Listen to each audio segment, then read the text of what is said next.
Senator Sanders. Thank you. I just want to begin by thanking all of you for your courage in standing up and fighting for justice, and it is an honor for me to be with you this morning. Here's the simple truth, that in America we have millions and millions of working people who are working hard but are not making enough money to put bread on the table or to take care of their kids, and that has got to end.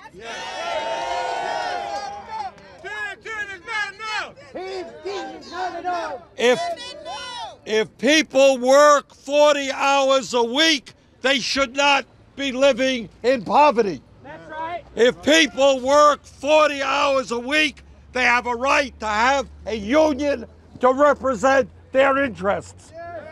If people work 40 hours a week, they have a right to join with the rest of the industrialized world and have health care for themselves and their kids. That's right. That's right. Now, what's going on in America today is we're living in a country where the middle class is disappearing. We are living in a country where the people on top have never had it so good. And what we are saying today to the head of McDonald's and to the United States government is that the wealthy cannot have it all. Working people deserve a fair shake. That's right. So we're going to say to the president, thank you for your initial steps, That's right. but we have got to go further. The federal government cannot and will not be the largest employer of low-wage workers in this country. So what we are seeing is an understanding that you here, we here, are not alone. In 150 cities from one end of this country to another, people are saying enough is enough. Workers deserve decent wages and decent benefits. Let's continue the struggle. Thank you very much. Congressman Ellison. Let's give it up for Keith Ellison. 15 in the union, everybody. 15 in the union. Now, let me just tell you. Yes. I want to thank us, and I want to thank the leaders for giving us a moment of silence for Eric Garner, Mike Brown, and all the people who have lost their lives. And I just want to make this very important point. Anybody on the street who has to struggle to sell Lucy cigarettes probably is not making enough money. You follow what I'm saying? In the neighborhood where Mike Brown was killed, unemployment probably 20%. What I'm telling you is these problems with law enforcement and the problem of poverty and low wages is the same problem.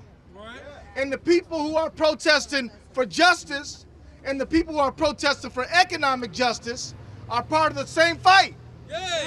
And we have got to understand that, you know what, we're not going to have so many problems with the police if we get some decent pay and can afford our lives. Amen. And so if we got the CEO of McDonald's making $9,200 an hour, $9,200 an hour, you can't tell me that these hardworking folks don't deserve 15 in a union. You can't tell me that. What if we only paid him $5,000 an hour? I think he could maybe get by on that. I could get by on 3. Hey, you know what I mean? So my point is, the problem is not, it's not even really the problem. They say, oh, it's about education, globalization. No, it's about greed and the desire to have everything for yourself and don't want to share with anybody else. That's a simple reality. I just want to say this. There are 150 cities striking all over. These strikes are right. They are just. They are good. You are doing what you should be doing, and Bernie and I are honored to be with you here today, And I just want you to know that the 75 members of the Progressive Caucus agree with you. We support you. And anytime you are pushing for economic justice, we'll be pushing with you. And you said you wanted 10.10 an hour. Well, that's not enough. We got that, but it's not enough. It's not about minimum wage, man. You know, does anybody want a minimum marriage? No. That means you barely talking. No. How about a minimum car? That means you might not get there. No. How about a minimum meal? That means if you eat it, you know, you're taking your chances, right?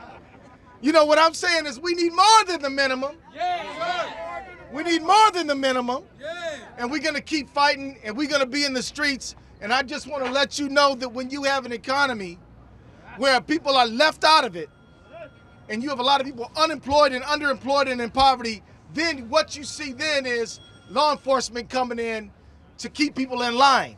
You follow what I'm saying? Yeah. So these things are connected, and we've got to think of these things together. Yes, we want the Justice Department to prosecute. Yes, it's ridiculous that somebody can choke a man to death with an illegal chokehold and then not even get indicted. Right. Somebody can unload their clip on an 18-year-old kid and nobody has to answer.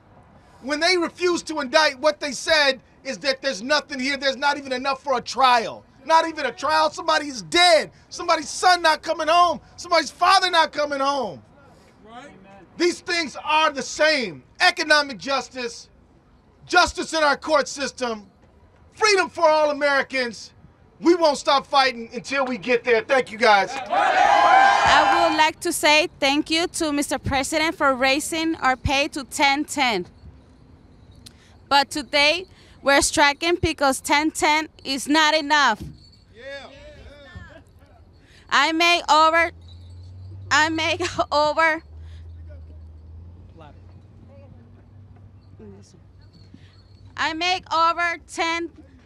an hour, but I can't afford American dream.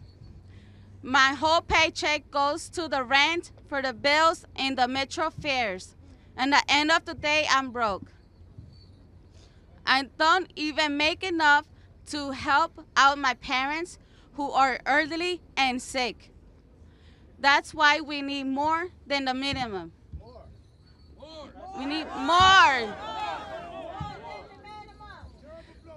We need living wages of $15 an hour, and we need a union. So we don't have to keep striking to be heard. Mr. President, you say someone who serves food to our troops should not live in poverty. You can do more. I want to remind you that fast food workers are striking in 150 cities today. They are making history.